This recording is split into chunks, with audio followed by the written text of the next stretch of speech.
Després de la pausa per la publicitat, tornem una altra vegada. Avui estem fent el Cafeïna Tour des de Penelles, concretament al Castell del Remei, i hem pujat fins a la botiga perquè ara toca parlar de productes.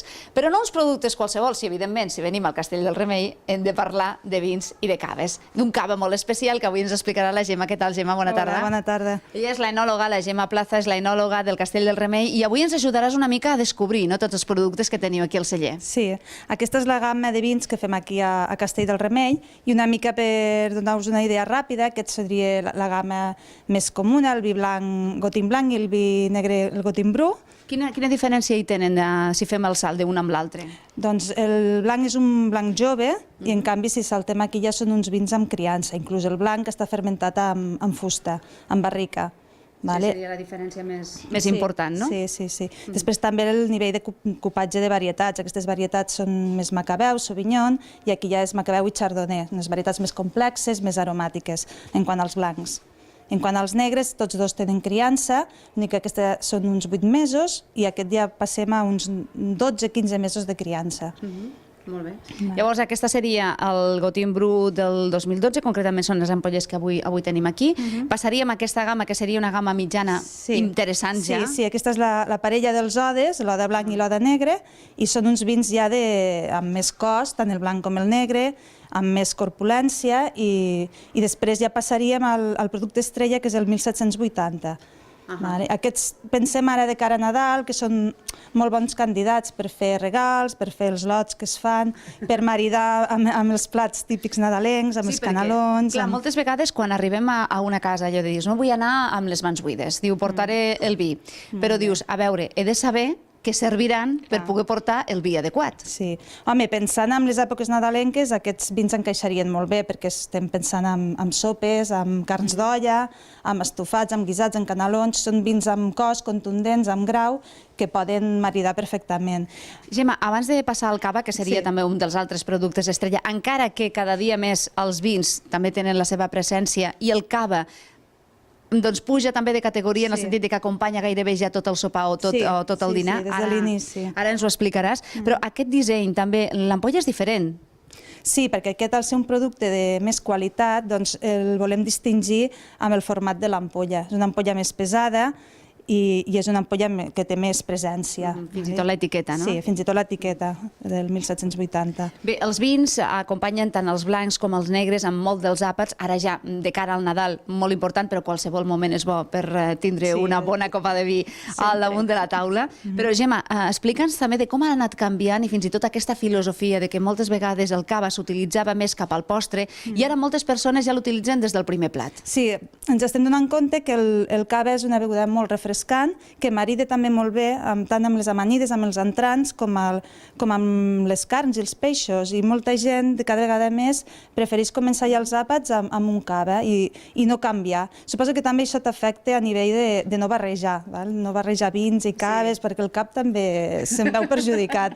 És bo de fer tot un àpat en cava, inclús a les postres també diria de passar a degustar-les amb vins. També els xocolates, els torrons, es poden amb un vi negre, poden ser molt interessants. Més que amb el blanc? Proveu-ho, sí, et sorprendràs, sí, és veritat. O sigui, el negre també amb els postres? També, amb dolços i amb xocolata. A part d'amb formatges, amb xocolates també és un maridatge bastant interessant. Sempre que estem a l'hora de tastar algun vi, necessitem netejar la boca. Hi ha algun aliment que ens ajudi a fer-ho? Aliment que ens ajudi a netejar... Sí. Bueno, el cava, els vins blancs ens ajuden a netejar els aliments, a canviar d'un gust a un altre.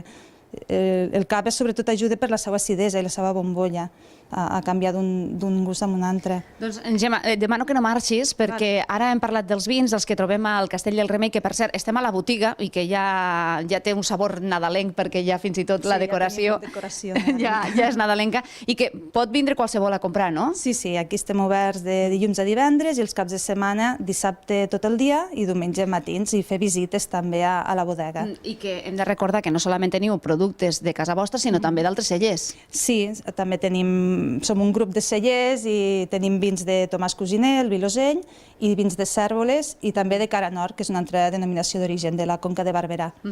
Doncs, Gemma, no marxis lluny, perquè de seguida, abans d'acomiadar-nos, volem parlar amb tu. Però si parlem de vins i parlem de cava, ara parlem d'un altre dels productes que es fa aquí a Penelles, en aquesta zona, i que tenim concretament a les seves dues creadores.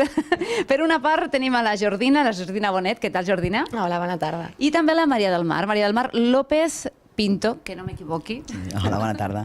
Bona tarda. Bé, vosaltres sou cerveseres.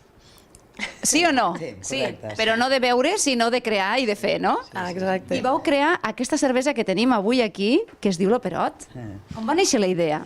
La idea va néixer, en els últims anys que s'ha començat des de diferents sectors a divulgar i a promocionar la cultura cervesera, i fa uns anys enrere em vaig apuntar a un d'aquests tallers de fer cervesa, a partir del gra i tot el procés, i vaig començar a fer cervesa a casa. I d'aquí, anar jugant amb els ingredients, anar veient la varietat de cerveses que poden arribar a sortir. Va ser tot molt casual de conèixer-nos amb la Mar i d'engrescar-nos a fons al mes dintre d'aquest punt. O sigui, tu series la part química i tu la part gràfica. Sí. Perquè explica'ns una mica. Bueno, la part gràfica i també, ho fem l'espai... perquè soc dissenyadora gràfica, llavors ella... vam anar provant les seves cerveses allà a casa, tal, i ostres, unes bones cerveses, vam provant. I dius, hosti, tenim espai aquí, llavors hi ha un espai ben bonic, falta tema de turisme, i anant a engrescar-nos una miqueta pensant... Perquè sempre... Nosaltres venim de mares de fora, que hem tornat aquí, com si diguéssim, jo ves que venia a Barcelona, la meva mare era d'aquí, vam tornar... Tu igual, no? Tu igual, també? Sí, jo des de Guissona, però exacte, els meus pares ja van marxar a Barcelona i jo vaig néixer allà i vaig haver viscut la majoria d'anys allà i vaig tornar fa 5 anys enrere aquí. I us vau vindre a viure a Penelles? Sí, vam voler tornar a les arrels i vam dir, volem fer alguna cosa aquí, no? I, sí. També dintre de tota la casualitat, això ens ha fet engrescar-nos cada vegada més fins avui dia, trobar-nos que... I així va començar, i amb ganes. Sí, perquè a més, una de les singularitats és que vosaltres no teníeu obrador i l'acabeu d'estrenar, com aquell que diu, al mes de febrer, no? Propi tenim, sí, tenim obrador propi. I una de les coses també que a mi m'ha agradat molt i que trobo que és molt interessant d'explicar-ho és que hi ha moltes vegades productors cervesers, però productores cerveseres molt poques.